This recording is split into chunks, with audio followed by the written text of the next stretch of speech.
I know it's still windy now, but it's not as bad as before. So it looks like the winds are slowly starting to die down little by little. And for the last 3 days, we have been dealing with a lot of gusty winds and a lot of freezing temperatures, where the wind chill felt like the single digits and the temperatures were in the lower 20s. It's now all about to subside for the weekend, and tomorrow we're about to get temperatures above freezing finally after a whole week of freezing. It's been over a week since these cold temperatures arrived.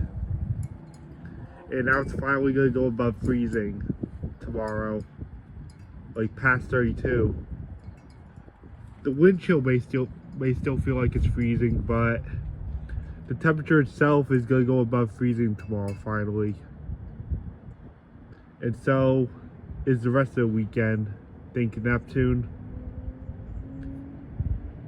Because it's been chaotic the last few days.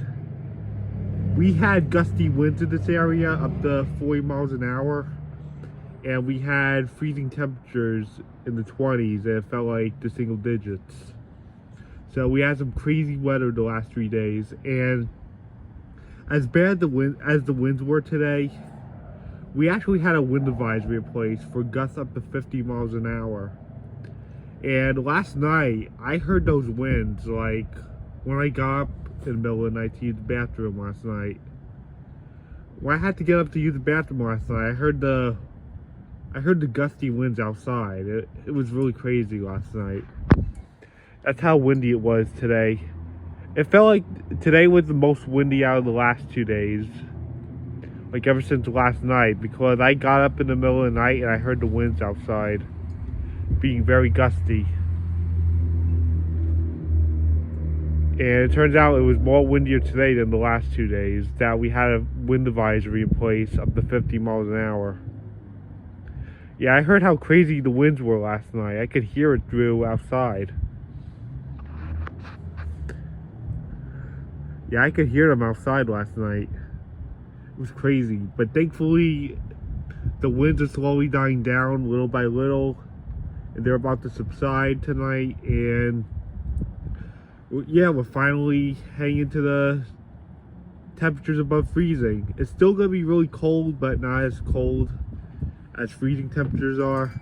It's going to be above freezing over the weekend, like during the daytime, but it's going to drop back to freezing temperatures at night for the weekend.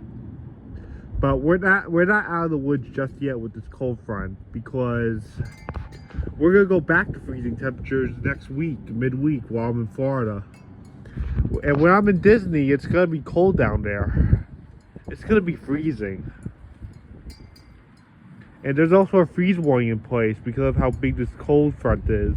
That Florida is also freezing. There's a freeze warning in place going on. And when I go down there, the temperatures are going to drop into the 30s overnight. And it's going to be like in the upper 50s while I'm down there. It's still kind of chilly, but not as bad when you're in the 50s, but overnight it's going to be bad. So this is why I'm going to bring a jacket and stuff with me on this Disney trip. Yeah, you should always bring a jacket with you when you visit Florida in the winter. You should always have a jacket with you just in case the temperature drops. Because in January in Florida, it could be really cold, but there's also a chance it might be nice. But still, bring a jacket. So I guess that's it.